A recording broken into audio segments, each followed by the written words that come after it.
नमस्कार सर। जी सर नमस्कार। आपका नाम सर?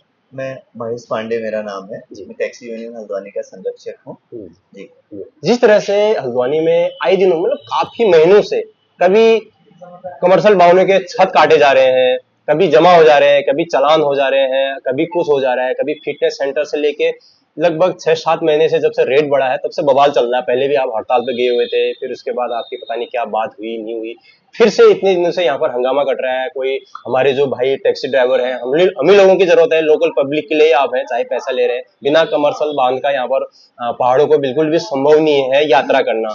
तो किस तरह से देखते हैं आपकी ये शोषण सही है या फिर आपकी मांग रखी जाएगी या फिर ये आरटीओ बिल्कुल आंख मूंदे बैठा हुआ है, कोई कार्रवाई नहीं हो रही है, जगह जगह आपको चालान भरने पड़ रहे हैं, यहाँ तक कि मार भी खानी पड़ रही है, कुछ कहेंगे सर? देखिए, हाँ, पहला विषय तो हमारा जो है फ़िटनेस का है। फ़िटनेस में क्या हुआ, मुख्य तौर पर हमारे भट्ट जी ने, जो मेरे सहयोगी थे, वो उन्होंने आपको पूरा डिटेल बता ही दिया है। क्योंकि जहाँ तक बात है, हमारे ऊपर जो अन्याय हो रहा है और शोषण हो रहा है, आप जानते हैं कि एक टैक्सी वाला आदमी दिन भर मेहनत मज़दूरी करता है, वो कितना कमाता है। उसको उसी पैसे से जो कमा रहा है, उसको गाड़ी का मेंटेनेंस भी देखना है, फ्यूल भी देखना है, गवर्नमेंट जो परिवहन विभाग जो टैक्सेज़ उस पे लगाता है, वो भी देखना है। उसके साथ-साथ ही उसको जो ये भ्रष्टाचारी जो एक केंद्र खोल रखा है, जो लूटपाट का केंद्र मैं कहूँगा इसको, तो इसका भी पेट भरना है। देखिए ना, नॉर्मली जो गाड़ियों की जो फ़िटनेस की जो फ़ीस जा रही थी, ₹1458 जा रही थी, तो वो 1400 ठीक है, वो हमारे उत्तराखंड गवर्नमेंट के खाते में गई, कहीं न कहीं वो पैसा पब्लिक के लिए यूज़ होगा। लेकिन उसके बाद जो ये आदमी 8,000, साढ़े 8,000, 7,000 से 10,000 रुपए की डिमांड करता है छोटी गाड़ी में। बड़ी गाड़ी में करता है 12 से 15,000 रुपए की डिमांड। तो वो पैसा अननेसेसरी जो जा रहा है, वो क्यों जा रहा है? हम लोगों ने, हमारे जो ये आरटीओ साहब थे, संदीप सैनी जी, उनको लिखित तौर पर भी ये दिया कि सर ये क्यों हो रहा है, हमारे साथ अन्याय क्यों हो रहा है, हम लोगों का शोषण क्यों किया जा रहा है। तो आप इसके बारे में जांच करें, मशीनें चेक करें, जो इनका टेक्निकली जो ये कहते हैं कि हमारी मशीन ये शो कर रही है, ये शो कर रही है, सारी चीज़ें। तो अभी बीच में ही मैं बताऊं, हमारे एक भाई की गाड़ी गई थी, नई गाड़ी आयसर की। तो वो कहता है कि इसका जो है स्पीडोमीटर जो होता है गाड़ी का, जो किलोमीटर शो करता है हमें, कहता है कि ये स्पीडोमीटर खराब है नई गाड़ी का। तो जबकि उसमें कंपनी का आदमी आकर के उसको प्रूव करा के गया। इनके वहाँ उसकी जो एक्चुअल जो रीडिंग है वो 80 है, लेकिन इनके फिटनेस सेंटर में वो 97 दिखाएगी, क्योंकि मानक जो है 80 तक ही है, 80 से नीचे होना चाहिए। 80 से ऊपर जाते ही गाड़ी हमारी फेल है। तो जब ये हमारी मशीन, ये गाड़ी को मशीन में लाया गया, जो इनकी टेस्टिंग मशीन है, हुँ, तो इनकी मशीन जो है उसको 97 किलोमीटर दिखाती है उसी में। जबकि उनका जो मैकेनिक टीम जो उनकी थी आइसर वालों की, तो वो आकर के उसको प्रूव कर गई, भाई ये 97 नहीं, ये 80 ही है, कंपनी से जो निर्धारित है। क्योंकि सभी कंपनियों ने अपने अपने वाहनों में ये स्पीड गवर्नर लगे हुए हैं, वो कंपनियों से लग के आते हैं। तो जब, और दूसरा इनका क्या है कि मानक ये कहते हैं कि हम आपको अपना जो भी रीडिंग है वो नहीं दिखा सकते हैं, सिर्फ आपको फेल होने का सर्टिफिकेट देते हैं। ये तो या तो आप पैसे दे दो या फेल होने का सर्टिफिकेट ले जाओ और इसको ठीक कराते रहो, आते रहो, फिर ठीक कराते रहो, आते रहो, वही रूटीन चलता रहेगा आपका। हुँ, तो ये सबसे बड़ी प्रॉब्लम है। बाकी दूसरा आपने जो क्वेश्चन पूछा था छतों के बारे में, देखो छतें उस समय जो काटी गई थी, कुछ और जो हमारे वाहन चालक थे, तो परिवहन विभाग ने उनके ऊपर कार्रवाई की थी, तो उसके बारे में हमारे महासंघ ने उसमें संज्ञान लिया। हमारे जो महासंघ के जो प्रतिनिधि थे, वो एक हमारे महासचिव और हमारे अध्यक्ष जी, वो मुख्यमंत्री जी से भी मिले, तो इस बारे में उन्होंने आदेश कर दिया। ये परिवहन आयुक्त से भी मिले, तो उन्होंने आदेश कर दिया कि अभी कोई चालान नहीं होंगे। उसका एक मेजरमेंट उन्होंने हमसे मांगा, जो हमने बना करके दे दिया है। तो जैसे जो जिस शेड्यूल में पुरानी छतें हमारी थी वही चलेंगी, लेकिन उस पे सीढ़ी और जो अलग से ये स्टेपनी रखने के लिए एक बनाते थे, वो नहीं होगा। छत का टोटल जो रेशियो है वो 80% छत का, और 8 इंच उस छत की हाइट होगी।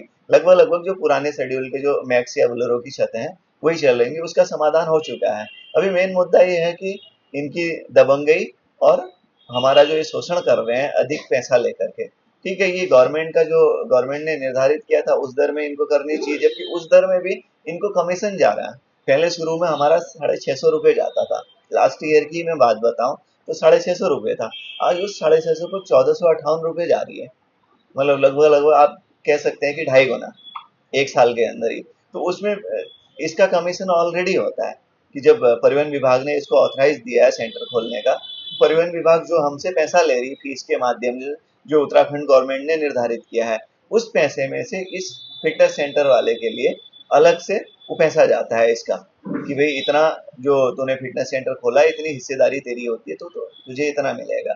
तो उसके बावजूद भी ये लेकर के भाई 8,000 की डिमांड करता है, 10,000 की डिमांड करता है, किसी गाड़ी से 12 की ये करता है। दलाल डिमांड करते हैं या अंदर का ही जो ऑफिसर है या जो कर्मचारी वो डिमांड करते हैं? फिर ये वो डायरेक्ट तो डिमांड कर नहीं सकता, अपने थर्ड पर्सन के थ्रू वो भेजता है ना। जब यदि आप उसके पास गाड़ी लेके जाते हैं तो वो आपकी गाड़ी को पास नहीं करेगा।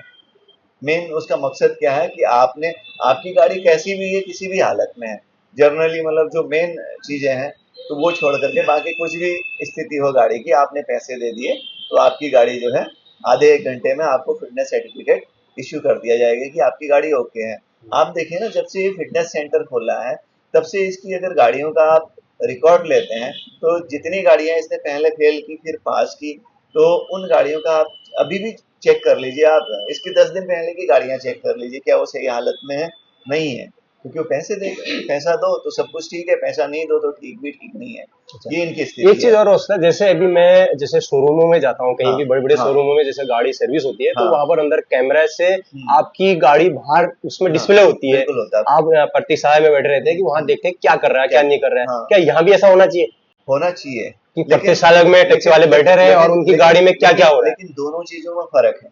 देखो, जो मेरी मशीन जो लगी है ना, मैं इसको एक फिक्स कर दूं, ठीक है, मशीन ऑपरेट मैं कर रहा हूँ, तो आप गाड़ी लेकर के आए, आपने गाड़ी दे दी, मैं मशीन ऑपरेट कर रहा हूँ, अगर ये उसमें स्क्रीन में भी दिखा दें, ठीक है, स्क्रीन में दिखा दें कि भाई हाँ आपकी गाड़ी ये पॉल्यूशन इतना है, ये इतना है, सस्पेंशन का इतना है, सारी चीजें उसमें भी दिखा दें। मोस्टली हमारे ड्राइवर भाई जितने भी हैं, अभी मैं कहूँगा लगभग 70% ड्राइवर ये टेक्निकल चीजें नहीं जानता है कि भाई मशीन क्या रीडिंग दिखा रही है क्या नहीं दिखा रही है। 30% ही लोग ऐसे हैं जो जानते हैं लेकिन वो वहां तक पहुंचते नहीं है। मांग क्या रहेगी आज मीटिंग में? ये आप टुडे 5:30 बजे आप ट्रांसफर नगर में देखो, मीटिंग है। हमारी हमारी जो हम लोगों ने महापंचायत का गठन किया है 5 बजे, तो उसमें हमारी जो आगे की क्रियाकलाप जो होंगे, हमें इस कार्य को कैसे करना है उसके बारे में सारे लोग एक रणनीति बनाएंगे, और अपने वाहनों का, जितने भी हमारे वाहन है, चाहे टैक्सी है, ऑटो है, ट्रक है, और ये गैस की गाड़ियां हैं, दूध की गाड़ियां हैं, और उसके साथ साथ में ये आपके जो केमो की बसें हैं, तो सब के सब हम अपना संचालन स्वयं से बंद कर देंगे। पहले उनको इन्फॉर्म करोगे आप, बिल्कुल समाचार पत्र, प्रेस बिल्कुल कॉन्फ्रेंस बिल्कुल के बिल्कुल माध्यम से, बिल्कुल न्यूज चैनल के बिल्कुल माध्यम से, उसमें हम लोग 2-3 दिन, पेपर के माध्यम से। बिल्कुल बिल्कुल, क्योंकि देखो, जहां तक हमारा सवाल है, हमने प्रशासनिक तौर पर सभी को सूचना आज से करीब 4 दिन पहले दे दी थी, और आज भी हम लोग सैनी जी से वार्तालाप हुई, उनको बोल के ही आए हैं। तो 4 दिनों से तो हमारी सूचनाएं सभी के पास है, बस अपने भाई बंधुओं को सूचित करना है कि भाई हम इस कार्य को कर रहे हैं, जो हमारा शोषण हो रहा है,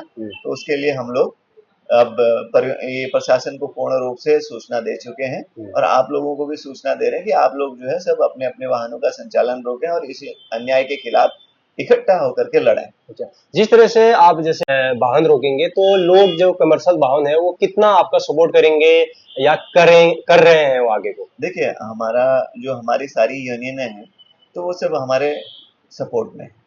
क्योंकि हम लोग सिर्फ अपने या किसी एक व्यक्ति विशेष के लिए लड़ाई नहीं हो रही है। जितने भी कॉमर्शियल वाहन है उनको फिटनेस सेंटर जाना कंपलसरी है। किसी गाड़ी का 1 साल में फिटनेस होता है, किसी का 2 साल में होता है, गाड़ी की लाइफ के अकॉर्डिंग हर गाड़ी का अलग अलग है। तो हर किसी को जाना है, मेरे पास गाड़ी है मुझे भी जाना है, अगर आपके पास गाड़ी है तो आपको भी जाना है। कॉमर्शियल वाहन जिसके पास है तो वो जाएगा, हर कोई इस अन्याय से पीड़ित है। तो हर कोई व्यक्ति हमारे साथ आज जुड़ा हुआ है, तो चाहे वो पहाड़ के आप धारचूला मुंशियारी ले लो या हल्द्वानी ले लो, एक कोने से दूसरे कोने तक हर कोई व्यक्ति जुड़ा हुआ है। सब लोग अपने अपने वाहनों का संचालन बंद कर देंगे। चलो, बहुत बहुत धन्यवाद बात जी, करने के लिए। मैं आशा करता धन्यवाद हूँ आपका। कि सही निर्णय हो, आपकी बात माना जाए। बिल्कुल 1400 रुपए से लेके हाँ 14,000 बहुत ज्यादा हो बिल्कुल, जाता बहुत है। ज्यादा अमाउंट है। तो वो कम हो जी, और आने वाले समय में आपकी सुनी जाए। शाम को क्या होता है, फिर नेक्स्ट वीडियो में फिर से आपसे मुलाकात करते हैं मेरे चैनल के माध्यम से। और कुछ कहना चाहेंगे? जितने भी कमर्शियल वाहन है, टैक्सी ड्राइवर, जो भी मतलब हल्द्वानी से उत्तराखंड से जो पहाड़ों को जाते हैं, तो उनको क्या कहना चाहेंगे कि देखिए, आप कैसे तैयार रहे? मैं उन सभी भाइयों से ये आग्रह करूंगा कि भाइयों ये लड़ाई हमारी अपनी निजी है, आप सभी के लिए है, सभी के हित के लिए है। तो आप सब लोग जो है एकत्रित होकर एक आवाज में, तो जैसा हमारे महासंघ की तरफ से आदेश आता है तो उन आदेशों का पालन करें और सब लोग एक दूसरे के सहयोग से ही आगे को चलना है और पीड़ित सभी लोग हैं। तो इसलिए आप लोग जो है जैसे हमारी अग्रिम सूचनाएं आप तक पहुंचती है तो आप लोग तैयार रहिए और अपने अपने वाहनों का संचालन बंद कर दीजिए। धन्यवाद जी। गाइस, अभी हल्द्वानी के टैक्सी स्टैंड से वीडियो समाप्त करते हैं। यहाँ पर जो भी यूनियन के जो अध्यक्ष थे, जो संचालक थे, उन्होंने क्या कहा आपने सुना। अभी मीटिंग है आज 5 बजे, हालांकि ये वीडियो एक दिन लेट आएगी। 5 बजे मीटिंग है। मीटिंग में यार्डो साहब से इनका क्या वार्तालाप होती है और किस तरह का डिसीजन होता है, और ये लोग कब से, अगर उनकी मांग न मानी गई तो कब से यहाँ पर कमर्शियल जितने भी वाहन है सारा कुछ बंद करेंगे, अनिश्चितकालीन हड़ताल पे जाएंगे। चाहे वो टेम्पो हो या फिर टैक्सी हो, पीले कलर की जो भी प्लेट वाली जो गाड़ी होगी, सारा कुछ यहाँ पर बंद करने का ये लोग ऐलान करेंगे अगर इनका फिटनेस से रिलेटिव समाधान का हल नहीं होता है। मिलते हैं नई जानकारी के साथ। बने रहिए आप चैनल में। वीडियो को ज्यादा से ज्यादा शेयर करें, लाइक करें, कमेंट करें, अपनी राय जरूर देना आप क्या चाहते हैं। और उन्होंने ये भी बोला कि वीडियो के माध्यम से आप बिल्कुल तैयार रहे, सपोर्ट करें, इनका सपोर्ट करें, एकजुट होकर लड़े, तब जाके आपको बेनिफिट होगा। कम से कम 12-14 हजार रुपए का आपको बेनिफिट होगा अगर यह लड़ाई आप साथ में लड़ते हैं। मिलते हैं नई वीडियो के साथ। चैनल सब्सक्राइब जरूर करना, शेयर करना और बेल आइकन के ऑल पे प्रेस करना। तब तक के लिए जय हिंद, जय देवभूमि उत्तराखंड।